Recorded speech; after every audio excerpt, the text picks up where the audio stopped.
Hi students, ఇప్పుడు next మనం statistics chapter discuss చేస్తున్నాం. గమనించాలి, తెలుగు మరియు ఇంగ్లీష్ బోత్ మీడియంస్ విద్యార్థుల సౌకర్యార్థము క్లాసెస్ తెలుగు మరియు ఇంగ్లీష్ మీడియంలో కంటిన్యూ చేయబడుతున్నాయి.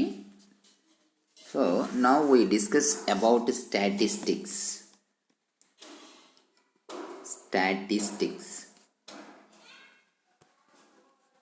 తెలుగులో మనము సాంఖ్యక శాస్త్రము అంటాము. సో ఏంటి సాంఖ్యక శాస్త్రం? స్టాటిస్టిక్స్. సాంఖ్యక శాస్త్రం స్టాటిస్టిక్స్ ఏంటి, ఎలా వచ్చింది ఏంటి అనేది ముందుగా మనం డిస్కస్ చేసుకుంటే, స్టాటిస్టిక్స్లో మీరు టాలీ మార్క్స్ అనేవి అబ్జర్వ్ చేసి ఉంటారు.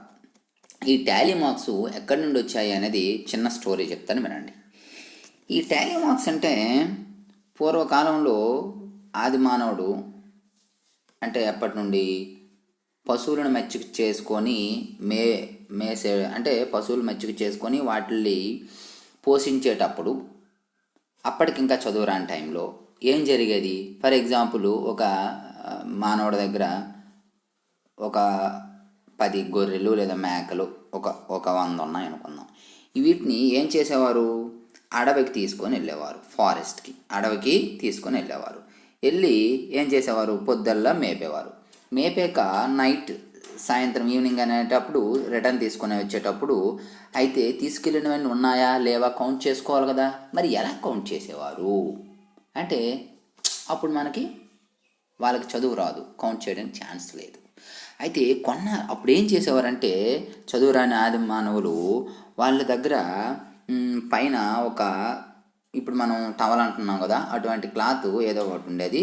అందులో ఏం చేసేవారంటే స్టోన్స్, రాళ్ళ పిక్కలు ఉంటాయి కదా, స్టోన్స్, ఒక్కొక్క గొర్రెకి ఒక్కొక్క స్టోన్, ఒక్కొక్క గొర్రెకి ఒక్కొక్క స్టోన్, ఆ విధంగా చూపించి ఈ టవల్లో కట్టేవారు అనమాట. కట్టాక రిటర్న్ వచ్చేటప్పుడు ఏం చేసేవారు? ఒక్కొక్కటి తీసేసేవారు. ఒక్కొక్కటి ఇలా, అంటే ఈ గొర్రెకి ఇది, ఈ గొర్రెకి ఇది, ఈ గొర్రెకి ఇది, ఇలా ఒక్కొక్కటి ఇలాగా తీసేవారు. ఇలాగా ఒక్కొక్కటి తీసేవారు అనమాట. తీసిస్తే ఫర్ ఎగ్జాంపుల్ ఒక 2 టోన్స్ మిగిలిపోయి అనుకుందాం.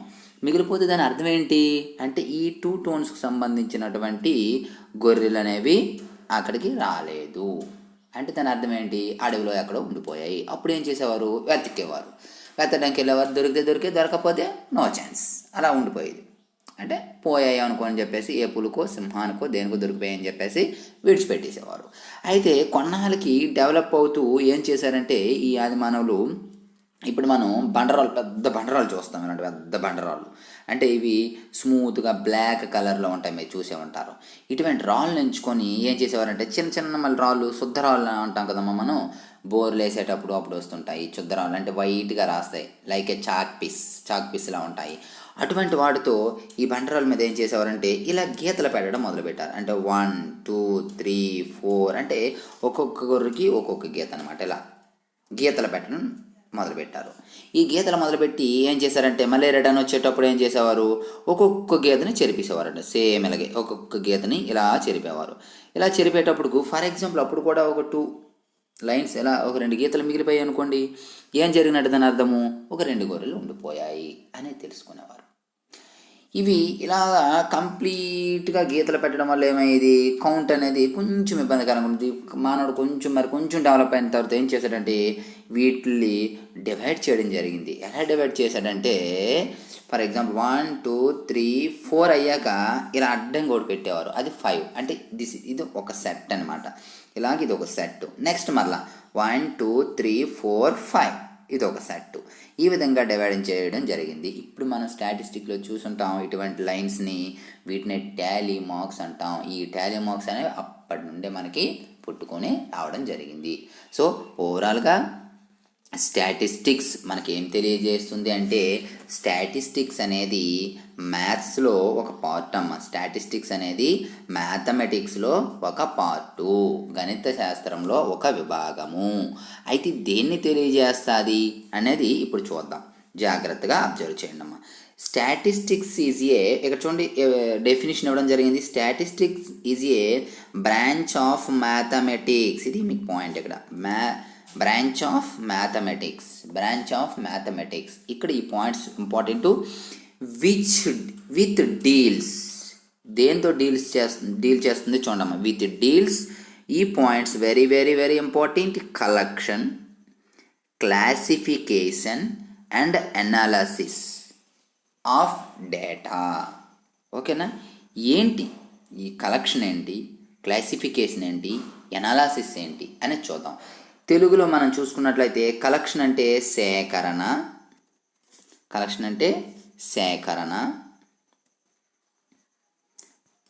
అలాగే క్లాసిఫికేషన్ అంటే వర్గీకరణ, అలాగే అనాలసిస్ అంటే విశ్లేషణ. సో చూడమ్మా, statistics is a branch of mathematics with deals collection, classification and analysis. సాంఖ్యక శాస్త్రము అనేది గణిత శాస్త్రంలో ఒక విభాగము. ఇది దేని గురించి తెలియజేస్తుందంటే సేకరణ, వర్గీకరణ, విశ్లేషణ. ఇంగ్లీష్లో చూసుకుంటే కలెక్షన్, క్లాసిఫికేషన్, అనాలసిస్. ఏంటి కలెక్షన్, క్లాసిఫికేషన్, అనాలసిస్ అనేది ఇప్పుడు జాగ్రత్తగా అబ్జర్వ్ చేయండి. ఏంటనేది డీటెయిల్డ్గా చెప్తాను, జాగ్రత్తగా వినండి అమ్మా. ఫర్ ఎగ్జాంపుల్, నేను మీకు ఒక ప్రాజెక్ట్ వర్క్ ఇచ్చాను. జనరల్గా ఇప్పుడు ప్రాజెక్ట్ వర్క్స్ ఉన్నాయి కదమ్మా మనకి. మరి నేను స్టాటిస్టిక్స్ క్లాస్ లెసన్ చెప్పేటప్పుడు I will give a project work to all students. For example ఏం చెప్పాను, collect the information pupils who are stay in your neighbors or in your village అన్నాను. మీ ప్రాంతాల్లో, మీ ఊర్లలోని ఉన్నటువంటి జనాభా ఎవరైతే ఉంటారో వాళ్ళ యొక్క డీటెయిల్స్ అన్నాను. లేదా సెన్సస్ అంటాం కదమ్మా మనం, జనాభా లెక్కలు ఇలా ఉంటాయి. అంటే మీ వీధిలో ఉన్నటువంటి జనాభా లెక్క మొత్తం తీసుకొని రండి అన్నాను. అంటే ఇంటింటికి వెళ్ళి మీరు సర్వే చేయాలి, ఒక్కొక్క ఇంట్లో ఎంతమంది ఉన్నారు. ఓకేనా? డీటెయిల్స్ నేను తీసుకురమ్మను. అందులో మగవారు ఎంతమంది, మేల్ ఎంతమంది, ఫీమేల్ ఎంతమంది, అలాగే లిటరేట్స్ ఎంతమంది, ఇల్లిటరేట్ ఎంతమంది, అంటే చదువుకున్న వాళ్ళు ఎంతమంది, చదవని వాళ్ళు ఎంతమంది, అందులో మరలా ఇంకా పిల్లలు ఎంతమంది, పెద్దలు ఎంతమంది, ఇలా రకరకాల డీటెయిల్స్ అనేవి మీకు నేను తీసుకురమ్మని చెప్పాను. అప్పుడు మీరేం చేస్తారు, ప్రతి ఇంటికి వెళ్ళి ఆ డేటా అనేది మీరు సేకరించి నెక్స్ట్ క్లాస్లో నాకు తీసుకొస్తారు. అలా కాకుండా ఇంకో ప్రాజెక్ట్ వర్క్ ఏమి ఇచ్చాను, అలా మీ క్లాస్లో ఉన్నటువంటి అందరి విద్యార్థుల యొక్క వెయిట్ చెక్ చేయండి అని క్లాస్ లీడర్కి వర్క్ చెప్పాను. లేదా గ్రూపుల వైజ్గా చేసేసి ఒక గ్రూప్కి మీకు వెయిట్స్, ఒకరికి హైట్స్, ఒకరికి చెక్ చేయమని చెప్పాను. ఏం చేస్తారు, ఒక్కొక్కరి వెయిట్లు మీరు తీసుకుంటారు, బుక్లో నోట్ చేసుకుంటారు. That is one type of a project work. అదొక ప్రాజెక్ట్ వర్క్. ఓకేనా? ఈ విధంగా ఈ ప్రాజెక్ట్ వర్క్ అయితే నాకు ఫర్ ఎగ్జాంపుల్ హెచ్ఎం గారు లేదా ప్రిన్సిపల్ గారు నాకు ఒక ప్రాజెక్ట్ ఇచ్చారు. ఏంటి, మీకు ఫార్మేటివ్ ఎగ్జామ్ నేను కండక్ట్ చేయడం జరిగింది కదమ్మా ఆల్రెడీ. సో కండక్ట్ చేసినటువంటి ఫార్మేటివ్ మార్క్స్ని కలెక్ట్ చేసేసి నాకు తీసుకొని రమ్మన్నారు మన ప్రిన్సిపల్ గారు. ఓకేనమ్మా? అప్పుడు నేను ఏం చేయాలి, మార్క్స్ అన్నీ వాల్యూస్, పేపర్స్ అన్నీ వాల్యూస్ని చేసేసి మార్క్స్ అన్నీ ఒక దగ్గర రాసుకోవాలి. ఓకేనా? ఒక 20 మార్క్స్ పెట్టాను స్లిప్ టెస్ట్. ఫస్ట్ క్యాండిడేట్కి ఇక్కడ నేను రాసుకున్నాను, ఫస్ట్ క్యాండిడేట్కి ఎన్ని వచ్చాయి, సెకండ్ క్యాండిడేట్కి ఎన్ని వచ్చాయి అనేది నేను రాసుకోవాలి కదా. సో ఫర్ ఎగ్జాంపుల్ తీసుకుందాం, ఫస్ట్ క్యాండిడేట్కి ఏమో ఒక అవుట్ ఆఫ్ 20 అమ్మా ఒక 10 వచ్చాయి, సెకండ్ క్యాండిడేట్కి ఏమో మరలా 10 వచ్చాయి అనుకుందాం, థర్డ్ క్యాండిడేట్కి ఒక 5, ఫోర్త్ క్యాండిడేట్కి ఒక 6, ఫిఫ్త్ క్యాండిడేట్కి మరలా ఒక 5, సిక్స్త్ క్యాండిడేట్కి ఒక 9, సెవెంత్ క్యాండిడేట్కి ఒక 0, ఎయిత్ క్యాండిడేట్కి ఒక 2, నైన్త్ క్యాండిడేట్కి ఒక 3 వచ్చాయి అనుకుందాం, 10th క్యాండిడేట్కి ఒక 9 వచ్చాయి అనుకుందాం. ఇలా మార్క్స్ అనేవి మీకు రావడం జరిగింది. ఓకేనమ్మా? చూడండి, మార్క్స్ ఈ విధంగా నేను డ్రా చేశాను అనమాట. మార్క్స్ నేను నోట్ చేసుకున్నాను. ఇవ్వండి, ఈ విధంగా ఒక 10, 5, 6, 5, 9, 0, 2, 3, 9 ఈ మార్క్స్ అనేవి నేను పోస్ట్ చేసేసి ఏం చేశాను, హెచ్ఎం గారి దగ్గరికి తీసుకెళ్ళేటప్పటికి ఆయన మంచి బిజీలో ఉన్నారు. సార్ 10 out of 10 ఎంతమందికి వచ్చాయి అని అడిగారు. అప్పుడు నేను చూశాను, లెక్క పెట్టుకుంటున్నమాట. 1, 2 2 మెంబర్స్కి వచ్చాయి, 2 మెంబర్స్ సార్ అన్నాను. అయితే ఇక్కడ మీరు గమనించవలసిన విషయం ఏంటంటే, ఆ క్లాస్లో 10 మెంబర్స్ ఉన్నారనుకోండి, ఈజీయే నాకు. అదే క్లాస్లో 50 మెంబర్స్ ఉన్నారు. అప్పుడు అందరికీ ఎన్ని 10లు వచ్చాయో లెక్క పెట్టడం అంత ఈజీయా? కాదు. ఎంతమందికి 9 వచ్చాయో లెక్క పెట్టడం ఈజీయా? కాదు. అటువంటి అప్పుడు మరి సార్ బిజీగా ఉన్నారు కాబట్టి ఇన్ఫర్మేషన్ నాకు అడిగారు. సార్ 10/10 ఎంతమందికి వచ్చాయి, జీరోస్ ఎంతమందికి వచ్చాయి, ఫెయిల్ ఎంతమంది అయ్యారు, మీడియం ఎంతమందికి వచ్చాయి అని అడిగేటప్పుడు నేను వెంటనే ఆన్సర్ చెప్పలేను. చెప్పగలనా? చెప్పలేను. అప్పుడు దాన్ని ఏం చేయాలి? ఒక విధంగా సో ఫస్ట్ ఏదైతే ఇన్ఫర్మేషన్ నేను సేకరించానో చూసారు కదా, ఈ ఇన్ఫర్మేషన్ ఏదైతే సేకరించానో ఈ ఇన్ఫర్మేషన్ ఏమంటామంటే కలెక్షన్ అంటాం. ఎవ్రీ స్టూడెంట్ పేపరు కరెక్షన్ చేసి ఈ ఇన్ఫర్మేషన్ నేను సేకరించాను. ఓకేనమ్మా. 10, 10, 5, 6, 5, 9, 0, 2, 3, 9 అనే మార్క్స్ని సేకరించాను. ఇలా సేకరించడాన్ని ఏమంటామంటే కలెక్ట్ చేయడాన్ని కలెక్షన్ అంటాము. ఎవ్రీ స్టూడెంట్ యొక్క పేపర్ కరెక్షన్ చేసి మార్క్స్ని సేకరించాను. ఇది క్లాసిఫికేషన్. ఇది ఒకటి క్లోజ్. ఓకేనమ్మా. క్లాసిఫికేషన్ అంటే మీకు అర్థమైంది కదా. సింపుల్గా ఏంటి, నేను పేపర్స్ వాల్యుయేషన్ చేసి మార్క్స్ ఒక దగ్గర పోస్ట్ చేసుకోవడాన్ని కలెక్షన్ అంటాము. కానీ హెచ్ఎం దగ్గరికి అదే మార్క్స్ తీసుకెళ్ళేటప్పుడు ఏమన్నారైనా బిజీగా ఉన్నారని చెప్పేసి 10/10 వచ్చిన వాళ్ళు ఎంతమంది సార్, జీరోస్ వచ్చిన వాళ్ళు ఎంతమంది సార్, ఫెయిల్ అయిన వాళ్ళు ఎంతమంది అని అడిగారు. అడిగేటప్పుడు నేను చెప్పడానికి వెంటనే నా దగ్గర ఆన్సర్ లేకపోయింది, ఎందుకంటే కౌంట్ చేసుకోవాల్సి వస్తుంది. కానీ సార్ బిజీగా ఉన్నారు. అప్పుడు ఏం చేయాలి? దీన్ని నేను అప్పుడు మరలా ఆలోచించాను. ఓహో, ఈ మార్క్స్ని వేరే విధంగా ఏదో ఒక విధంగా గ్రేడియేషన్ చేయాలి అనుకొని, సరే సార్ మీకు మొత్తం అయిపోయాక మరలా డీటెయిల్గా చెప్తాను సార్ అని చెప్పేసి వచ్చేసి ఏం చేశాను, 0 మార్క్స్ వచ్చిన వాళ్ళు ఎంతమంది వచ్చారమ్మ నాకు 1 మెంబర్ ఇలా రాసుకున్నాను. 1 మార్క్ వచ్చిన వాళ్ళు లేరు, 2 మార్క్స్ వచ్చిన వాళ్ళు లేరు, 3 మార్క్స్ వచ్చిన వాళ్ళు 1, 4 మార్క్స్ వచ్చిన వాళ్ళు 1. ఓకేనా. అలాగంటే 5 మార్క్స్ వచ్చిన వాళ్ళు 2 మెంబర్స్. అలాగే 6 మార్క్స్ 1, 7 మార్క్స్ 1, 8 మార్క్స్ 1 ఇలా రాసుకున్నాను. ఓకేనా. 10 మార్క్స్ వచ్చిన వాళ్ళు 2 మెంబర్స్. ఇలా డివైడ్ చేశాను అనమాట. ఓకేనమ్మా. ఇవన్నీ ఏంటి, వీటిని ఏమంటామంటే 0 మార్క్స్ వచ్చిన వాళ్ళు 1 మెంబర్సు, 3 మార్క్స్ వచ్చిన వాళ్ళు 1 మెంబరు, 4 మార్క్స్ వచ్చిన వాళ్ళు 1 మెంబరు, 10 మార్క్స్ వచ్చిన వాళ్ళు 2 మెంబర్స్. అలాగా ఏ మార్క్స్కి వచ్చిన వాళ్ళు ఆ మెంబర్స్ని 5 మార్క్స్కి వచ్చిన వాళ్ళు 2 మెంబర్స్ అని సపరేట్ చేసేసాను. దీన్నే ఏమంటామంటే మనము gradation is nothing but classification. అంటే వచ్చిన మార్క్స్ని క్లాసిఫికేషన్ వర్గీకరించాను అనమాట. నేను క్లాసిఫికేషన్ మీన్స్ ఇది నథింగ్ బట్ గ్రేడియేషన్ అనమాట. గ్రేడియేషన్ చేశాను నేను. అంటే వాటిని ఏం చేశానమ్మా, వర్గీకరించాను. ఎలా వర్గీకరించాను అంటే ఒక్కొక్క మార్క్స్ వచ్చిన వాళ్ళు ఎంతమంది అని చెప్పేసి వర్గీకరించాను. ఇప్పుడు దీనికి నేను ఈజీగా ఆన్సర్ చెప్పగలను. సార్ క్వశ్చన్ అడిగిన వెంటనే ఐ రిప్లై వెరీ అర్జెంట్, తొందరగా చెప్పమని అనుకోండి, ఈజీగా నేను ఆన్సర్ చెప్పగలను. ఫర్ ఎగ్జాంపుల్ ఆయన అడిగారు 10/10 ఎంతమందికి వచ్చాయి సార్ అంటే 2 మెంబర్స్ వచ్చాయి, ఈజీగా చెప్పవచ్చు. అలాగే 0 మార్క్స్ వచ్చిన వాళ్ళు ఎంతమంది సార్ 1 మార్క్స్, 5 మార్క్స్ వచ్చిన వాళ్ళు ఎంతమంది సార్ 2 మార్క్స్. ఇది అలా అంటే మీకు ఇప్పుడు ఈజీగా ఉండొచ్చు. ఇది ఎందుకు 10 మార్క్స్ 10 స్టూడెంట్స్ కాబట్టి. ఇదే స్టూడెంట్స్ 100 స్టూడెంట్స్ అయ్యారనుకోండి, చెప్పడం చాలా కష్టం. ఇలా ఈజీగా ఇలా చెప్పగలిగితే ఈజీ అవుతుంది. సో ఇలా టేబుల్ తయారు చేసుకున్నాను నేను. గ్రేడియేషన్గా దీన్నే క్లాసిఫికేషన్ అన్నాము. సో దీన్ని సార్కి ఎక్స్ప్లెయిన్ చేశాను అనుకోండి, దాన్నే అనాలిసిస్ అంటారు. ఎలా ఎక్స్ప్లెయిన్ చేస్తాను సార్, 0 మార్క్స్ వచ్చిన వాళ్ళు 1 మెంబర్ ఉన్నారు సార్, 10/10 వచ్చిన వాళ్ళు 2 మెంబర్స్ ఉన్నారు సార్, 6 మార్క్స్ వచ్చిన వాళ్ళు 1 మెంబర్ ఉన్నారు సార్, 5 మార్క్స్ వచ్చిన వాళ్ళు 2 మెంబర్స్ ఉన్నారు సార్. ఇక్కడ ఇంకా కావాల్సి వస్తే మీకు 2 మార్క్స్ వచ్చిన వాళ్ళు ఏమీ లేరు సార్, 0 మెంబర్స్ సార్. అలాగే 9 మార్క్స్ వచ్చిన వాళ్ళు కూడా 0 మెంబర్స్ సార్ అని ఎక్స్ప్లెయిన్ చేశాను అనుకోండి. నేను ఇలా ఎక్స్ప్లెయిన్ చేయడాన్ని ఏమంటామంటే ఎనాలసిస్ అంటాము. ఓకేనమ్మా. ఇలా ఎక్స్ప్లెయిన్ చేయడాన్ని ఏమన్నాము, ఎనాలసిస్ అన్నాము. ఎక్స్ప్లెయిన్ చేయడాన్ని ఎనాలసిస్. సో ఇప్పుడు అర్థమైందా మీకు? క్లాసిఫికేషను చూడమ్మా, collection, classification, analysis. Collection means అంటే తెలుగులో సేకరణ. ఓకే, ఇప్పుడు ఏం చేసాము, ఈ విషయం మీరు గుర్తుపెట్టుకోండమ్మా, దీనిలో కన్ఫ్యూజ్ అవ్వకండి. సింపుల్గా statistics is a branch of mathematics which deals with collection, classification and analysis అనేది గుర్తుపెట్టుకోండి. వెంటనే ఈ డెఫినేషన్ వచ్చాక వెంటనే మీకు ఈ ఎగ్జాంపుల్ గుర్తొచ్చేస్తే చాలు. ఇంకా అన్ని ఎగ్జాంపుల్ గుర్తుపెట్టుకోకండి. మీ ఫార్మాట్ మార్క్స్ నేను సేకరించి హెచ్ఎం గారికి ఇచ్చాను. ఫస్ట్ ఏంటి, నేను పేపర్స్ కరెక్షన్ చేసేసి మార్క్స్ అన్నీ ఒక దగ్గర రాసుకున్నాను. సో అలా రాయడాన్ని ఏమన్నాము, క్లాసిఫికేషన్ అన్నాము. సో అలా రాసేటప్పుడు సార్ అడిగిన క్వశ్చన్కి వెంటనే ఆన్సర్ చెప్పడానికి నాకు టైం పడుతుందని చెప్పేసి వాటిని ఒక విధంగా గ్రేడియేషన్ చేశాను, సపరేట్ చేశాను. అలా సపరేట్ అంటే 1 మార్క్ వచ్చిన వాళ్ళు ఎంతమంది, 2 మార్క్స్ వచ్చిన వాళ్ళు ఎంతమంది, అలా సపరేట్ చేశాను. ఇలా సపరేట్ చేయడాన్ని క్లాసిఫికేషన్ అంటాము. తర్వాత నేను ఎక్స్ప్లెయిన్ చేశాను ఆయనకి, సార్ 0 మార్క్స్ వచ్చిన వాళ్ళు 1 మెంబర్ సార్, 10 మార్క్స్ వచ్చిన వాళ్ళు 2 మెంబర్స్ సార్ అని ఎక్స్ప్లెయిన్ చేశాను.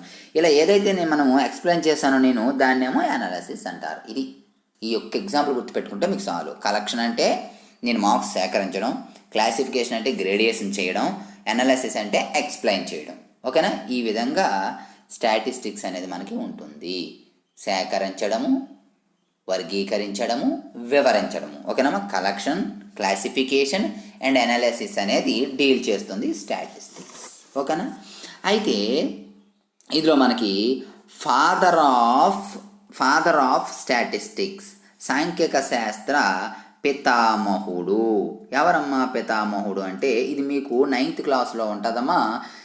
Father of a statistics sir Ronald A Fisher is known as father of statistics. చాలా ఇంపార్టెంట్, గుర్తుపెట్టుకోండమ్మా. Sir Ronald A Fisher is the father of a statistics.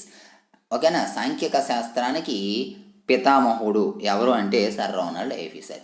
So సందర్భం వచ్చింది కాబట్టి ఇక్కడే మీకు చెప్తున్నాను, మరొకటి గుర్తుపెట్టుకోండి. సాంఖ్యక శాస్త్ర పితామహుడు అంటే రోనాల్డ్ ఏ ఫిషర్ అని చెప్పాలి.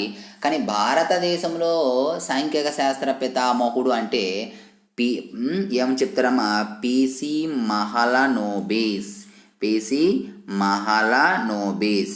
మహలనోబిస్ అనే అతను father of statistics in India అని అడిగితే మహలనోబిస్ గుర్తుపెట్టుకోండి. Very very important. ఇది 6th or 7th క్లాస్లో ఉంటుందమ్మా ఇది. సో జనరల్గా ఫాదర్ ఆఫ్ స్టాటిస్టిక్స్ అంటే సాంఖ్యక శాస్త్ర పితామహుడు అంటే ఏం చెప్పాలి మనము? రోనాల్డ్ ఏ ఫిషరే చెప్పాలి. కానీ వాడు సెపరేట్గా father of statistics in India అని అడిగితే పిసి మహలనోబిస్ అని చెప్పాలి. భారతదేశంలో సాంఖ్య శాస్త్ర పితామహుడు ఎవరు అంటే పిసి మహలనోబిస్ అనేది చెప్పాలి. ఓకేనమ్మా? తరువాత సో ఇది వరకు ఫస్ట్ డెఫినిషన్లో మనం ఒక మాట మాట్లాడామమ్మా. ఏంటి? స్టాటిస్టిక్స్ అంటే ఏం చెప్పామమ్మా? Which deals with collection, classification and analysis of a data. అక్కడ ఒక డేటా దత్తాంశము అని మాట్లాడాం. అంటే దత్తాంశాన్ని సేకరించడము, వర్గీకరించడము, విశ్లేషించడము అని చెప్పాం. దాని గురించి మాట్లాడాం. మరి ఇప్పుడు అది ఏంటో చూద్దాం ఒకసారి. సో ఇక్కడ మనకి డేటా అనేది ఒక ఇవ్వడం జరిగింది. ఇక్కడ చూడండి అమ్మా, డేటా. ఇక్కడ డేటా ఉందా? చూడండి, సారీ. సో డేటా, ఈ డేటా అనేది మనకి ఇవ్వడం జరిగింది. ఏంటి డేటా అంటే? ఇదిగోండి ఇక్కడ డెఫినేషన్ రాసింది చూడండి. Collection of information is called a data. ఇన్ఫర్మేషన్ని సేకరించడం, సమాచారాన్ని సేకరించడమే దత్తాంశము.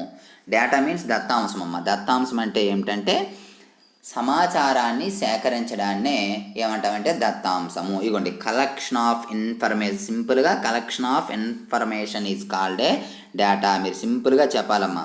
Collection of information is called a data. For example క్రింద ఎగ్జాంపుల్స్ ఆల్రెడీ మీకు ఇంతకుముందు చెప్పాను చూడమ్మా. Weights of all students in your class.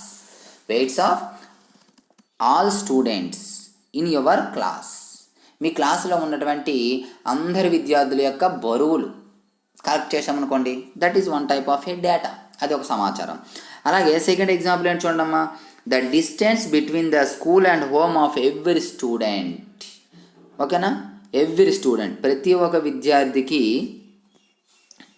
విద్యార్థికి మరియు ఒక విద్యార్థి యొక్క ఇంటికి మరియు స్కూల్కి ఉన్నటువంటి మధ్య డిస్టెన్స్ అనమాట. చూడండి, distance between school and home of every student of your class. మీ క్లాస్లో ఉన్నటువంటి ప్రతి విద్యార్థి యొక్క ఇంటికి మరియు స్కూల్కి డిస్టెన్స్ రాశారనుకోండి. 2 km, 3 km, 1 km, 500 meters, 600 meters అని చెప్పేసి. That is one type of a data. Next example చూడండి. Third example. Day wise number of absents in your class during last మంత్లో day wise number of absents in your class. Last మంత్లో మీ క్లాస్లో ఎవరెవరైతే ప్రతిరోజు రోజువారీగా ఆబ్సెంట్స్ ఉన్నారో వాళ్ళ యొక్క డేటా ఎంతమంది, ఏ రోజు ఎంతమంది. ఫస్ట్ అది ఎంతమంది సెకండ్ తేదీ, ఎంతమంది థర్డ్, ఫోర్త్, ఫిఫ్త్, ఇలా అది ఒక data. That is one type of a data, అది ఒక సమాచారం. అలాగే ఫోర్త్ ఎగ్జాంపుల్ చూడమ్మా, student wise date of births, ఇది కూడా ఒక data. Every student date of బర్త్ని సేకరిస్తామన్నమాట. మీ క్లాస్లో 20 మెంబర్స్ ఉన్నారు, ఆ 20 మెంబర్స్ యొక్క డేట్ ఆఫ్ బర్త్స్ కలెక్ట్ చేయడమే, ఏం లేదు. Collection of all students in your class, date of birth of all students in your class. మీ క్లాస్లో ఉన్నటువంటి స్టూడెంట్ డేట్ అంటే స్టూడెంట్ వైజ్గా ఒక్కొక్కరిది డేట్ ఆఫ్ బర్త్ సేకరిస్తారనమాట. ఇలా సేకరించడాన్ని ఏమంటామంటే మనము, ఓకేనమ్మా, దాన్ని ఇన్ఫర్మేషను అన్నాము. ఓకేనా. నెక్స్ట్ చూడండి. అయితే ఈ డేటా అనేది, data is generally of 2 types. Data is generally of 2 types. ఏంటి 2 టైప్స్ ఒకసారి చూద్దామమ్మా. One is primary data, second one is secondary data. తెలుగులో అయితే ప్రైమరీ డేటా అంటే ప్రాథమిక దత్తాంశము, ఓకేనమ్మా, ప్రాథమిక దత్తాంశము. అలాగే సెకండరీ డేటా అంటే గౌణ దత్తాంశము. So primary data, secondary data అనేది ఏంటో చూద్దామమ్మా. వెరీ సింపుల్, జాగ్రత్తగా వినండి. చిన్న ఎగ్జాంపుల్ చెప్తాను, ఆ ఎగ్జాంపుల్ని బట్టి మీకు ప్రైమరీ డేటా అంటే ఏమిటి, సెకండరీ డేటా అంటే ఏమిటి అనేది ఈజీగా అర్థమైపోతుంది. ఇదివరకులాగే మీకు నేను ఒక ప్రాజెక్ట్ వర్క్ ఇచ్చానమ్మా. ఏంటి ఇచ్చాను ఈసారి ప్రాజెక్ట్ వర్క్? మీ వీధిలో ఉన్నటువంటి ఫ్యామిలీస్ అందరి డీటెయిల్స్, లేదా మీ ఊర్లో ఉన్నటువంటి జనాభా లెక్కలు నాకు తీసుకురమ్మని చెప్పాను. ఎంతమంది జనాభా ఉన్నారు, వాళ్ళు పురుషులు ఎంతమంది, స్త్రీలు ఎంతమంది, చిన్నపిల్లలు ఎంతమంది, చదువుతున్న వాళ్ళు ఎంతమంది, చదవని వాళ్ళు ఎంతమంది, ఎంటైర్ డీటెయిల్స్ తీసుకొని మీకు ప్రాజెక్ట్ వర్క్ ఇచ్చాను. సో మీరందరూ కూడా జాగ్రత్తగా సార్ ప్రాజెక్ట్ వర్క్ ఇచ్చారని చెప్పేసి చాలా జాగ్రత్తగా ఇంటికి వెళ్ళి ప్రతి ఒక్కరింటికి వెళ్ళి ఏం చేస్తున్నారు, ఇన్ఫర్మేషన్ సేకరిస్తున్నారు అనుకోండి. అలా ఇన్ఫర్మేషన్ సేకరించడాన్ని ప్రైమరీ డేటా అంటారు. అంటే మీరు ఏం చేశారు, ప్రతి ఇంటింటికి వెళ్ళి డేటా సేకరించారు. ఓకేనమ్మా, ఇంటింటికి వెళ్ళి స్వయంగా మీరే సేకరించారు డేటాని. అలా సేకరించడాన్ని ప్రైమరీ డేటా అంటాము. అలా కాకుండా అదే ఇన్ఫర్మేషన్ని మీరు ఇంటింటికి వెళ్ళకుండా, కొంతమంది బద్దకొస్తులు ఉంటారు స్టూడెంట్స్, ఎందుకెంత టైం వేస్ట్, ఇంటింటికి వెళ్ళాలి రాయాలి అని చెప్పేసి కొంచెం తెలుగుగా ఆలోచించారు వాళ్ళు. ఎలాగా, ఈ డేటా మనకు డైరెక్ట్గా ఇంటింటికి వెళ్ళకుండా వేరే విధంగా ఈజీగా ఎలా దొరుకుతుంది అని ఆలోచించి అంగన్వాడీ సెంటర్కి తిన్నగా వెళ్ళారు. సో అంగన్వాడీలో ఏంటంటే మనకి డేటా అంతా కంప్లీట్గా వాళ్ళ దగ్గర ఉంటుంది. సో అంగన్వాడీ టీచర్ని అడిగారనమాట. వాళ్ళు అడిగితే వాళ్ళు ఏం చేశారు, అంగన్వాడీ మేడం రికార్డు తీసేసి అందులో డీటెయిల్స్ అన్నీ వాళ్ళకి ఇచ్చేసింది. అంటే ఇన్ఫర్మేషను డైరెక్ట్గా ఇంటింటికి వెళ్ళి సేకరించారా? లేదే. అంటే స్టూడెంటే నువ్వే సేకరించావు, కానీ ఇంటింటికి వెళ్ళి ఇన్ఫర్మేషన్ సేకరించావేంటి? లేదు కదా. ఆల్రెడీ అంగన్వాడీ టీచరు సేకరించినటువంటి సమాచారాన్ని మీరు తీసుకున్నారు. అంటే అంగన్వాడీ టీచర్ సేకరించి రికార్డులో భద్రపరిచినటువంటి సమాచారాన్ని మీరు గ్యాదర్ చేశారనమాట. సో ఇలా ఆల్రెడీ సేకరించి ఉన్నటువంటి కలెక్టెడ్ ఇన్ఫర్మేషన్ని ఫ్రమ్ రికార్డ్స్ నుండి మీరు తీసుకున్నట్లయితే వాటిని ఏమంటామంటే సెకండరీ డేటా అంటాము. సో అర్థమైంది కదమ్మా. ఇన్ఫర్మేషన్ డైరెక్ట్గా మీరు సేకరిస్తే ప్రైమరీ డేటా, ఆల్రెడీ సేకరించినటువంటి సమాచారాన్ని, రికార్డ్ అయినటువంటి సమాచారాన్ని, రికార్డ్స్లో ఉన్నటువంటి సమాచారాన్ని మీరు సేకరిస్తే సెకండరీ డేటా. సింపుల్గా గుర్తుపెట్టుకోవాలంటే ఏం చేయాలమ్మా, ఇంటింటికి వెళ్ళే ఇన్ఫర్మేషన్ సేకరిస్తే ప్రైమరీ డేటా, అంగన్వాడీ టీచర్ ఇంటికి వెళ్ళే ఇన్ఫర్మేషన్ సేకరిస్తే సెకండరీ డేటా. ఓకేనా, క్లియర్గా అర్థమైంది అనుకుంటాను. ఇక్కడ మీరు డెఫినేషన్ ఇచ్చాను చూడమ్మా. The information was collected by the investigator. ఇక్కడ ఇన్వెస్టిగేటర్ అంటే మీరు student. With a definite object is called a primary data. విద్యార్థి చేత ప్రత్యక్షంగా సేకరించాలి, అవసరమైనటువంటి దాన్ని ప్రత్యక్షంగా తానే వెళ్ళి ఇన్ఫర్మేషన్ సేకరిస్తే దాన్ని ఏమంటామంటే ప్రైమరీ డేటా అంటాం. For example, weights of all students in our class. Weights మీరే స్వయంగా కొలిసారు, ప్రతి ఒక్కరి విద్యార్థి యొక్క వెయిట్ కొలిసి ఏం చేశారు, రికార్డులో రాసుకున్నారు. ఓకేనా. అలాగే second one, the distance between the school and home of every student of your class. మీరే స్వయంగా వెళ్ళి ప్రతి ఒక్క విద్యార్థి ఇంటికి వెళ్ళి కొలాలి, అంతేగాని మీ ఇంటికి ఎంత దూరం రా, మీ ఇంటికి ఎంత దూరం రా అని అడగకూడదు. మీరే స్వయంగా వెళ్ళి స్వయంగా ఇన్ఫర్మేషన్ గ్యాదర్ చేస్తే దాన్ని ఏమంటామంటే ప్రైమరీ డేటా అన్నాము. సో అలాగే సెకండరీ డేటా అంటే ఏం చెప్పుకున్నామమ్మా? Secondary data the information collected from a source, ఇది point, collected from a source which had already, main point ఏంటంటే already been recorded say from registers, ఇక్కడ రాయినట్టు ఉందమ్మా registers, okay, registers, say from registers. Already మనం సేకరించినటువంటి information ఏదైతే ఉంటుందో, అంటే రికార్డులో ఉంటుందో ఆ ఇన్ఫర్మేషన్ మనం గ్యాదర్ చేస్తే దాన్ని ఏమన్నామంటే సెకండరీ డేటా అన్నాము. ఇదిగోండి ఇక్కడ రిజిస్టర్స్ అని ఉంది, ఇక్కడ registers is called a secondary data. For example చూడమ్మా, నెక్స్ట్ ఎగ్జాంపుల్ చూడండి. Day wise number of absents in our class during last మంత్లో మీ క్లాస్లో అంటే స్టూడెంట్ వైజ్గా ఎన్ని రోజులు ఆబ్సెంట్ అయ్యారనే ఇన్ఫర్మేషన్ అది మీకు రిజిస్టర్ చూస్తే తెలిసిపోతుంది. కాబట్టి అదొకటి. Student wise date of birth in your school record మీరు చూసారనుకోండి, ప్రతి స్టూడెంట్ యొక్క ఇన్ఫర్మేషన్ అనేది మీకు అక్కడ ఉండడం అనేది జరుగుతుంది. ఓకేనమ్మా? ఈ విధంగా మీరు ఆల్రెడీ రికార్డ్ చేసినటువంటి రికార్డ్స్లో ఇన్ఫర్మేషన్ గ్యాదర్ చేస్తే దాన్ని ఏమన్నామంటే సెకండరీ డేటా అన్నాము. ఇది primary data and secondary data. Next range ఏంటమ్మా? రేంజ్ వెరీ సింపుల్ అమ్మా. రేంజ్ అంటే తెలుగులో వ్యాప్తి అంటాం. ఏంటి వ్యాప్తి అంటే, సో ఇదివరకు మీరు గ్యాదర్ చేశారు కదా ఇన్ఫర్మేషన్. ఫర్ ఎగ్జాంపుల్ నేను గ్యాదర్ చేశాను కదా, ఏంటి మార్క్స్ గ్యాదర్ చేశాను. ఒక్కొక్క విద్యార్థికి ఇదివరకు రాసాను 0 కొంతమందికి వచ్చింది, 2 కొంతమందికి, 10 కొంతమందికి, 9 కొంతమందికి, 8 కొంతమందికి, 1 కొంతమందికి వచ్చింది కదా. సో నేను సేకరించినటువంటి ఈ అన్ని మార్క్స్లో వీటిని అబ్జర్వేషన్స్ అంటాం. వీటిలో హైయెస్ట్ ఎంతమ్మా? 10. ఆ 10లో లీస్ట్ ఎంతమ్మా? 0. దీన్ని సబ్ట్రాక్ట్ చేస్తే మనకు ఒక రిజల్ట్ వస్తుంది కదా, ఈ రిజల్ట్నే రేంజ్ అంటాము. అంటే ఏం చేసాం? ఈ రిజల్ట్ రావాలంటే సబ్ట్రాక్షన్ చేసాం. ఎందులో ఏది సబ్ట్రాక్షన్ చేసాము? గ్రేటర్ నెంబర్లో స్మాల్ నెంబర్ సబ్ట్రాక్ట్ చేసాం. అంటే సింపుల్గా డిఫరెన్స్ చేసాం. దేనికి డిఫరెన్స్ చేసాము? మ్యాక్సిమం వాల్యూకి మినిమం వాల్యూకి డిఫరెన్స్. ఇవ్వండి, ఇక్కడ 10 అనేది మ్యాక్సిమం వాల్యూ, 0 అనేది మినిమం వాల్యూ. ఈ రెండింటికి డిఫరెన్స్ చేసాం.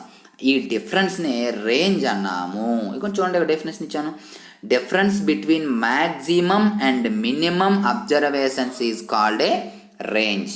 Difference between maximum and minimum observations is called a range. So range is equal to, ఇవ్వండి అమ్మ ఇక్కడ రాశాను, maximum value minus minimum value. గుర్తుపెట్టుకోండి, range is equal to maximum value minus minimum value. Okay, so next continue చేద్దాము. Next క్లాస్లో continue చేద్దాం. Thank you.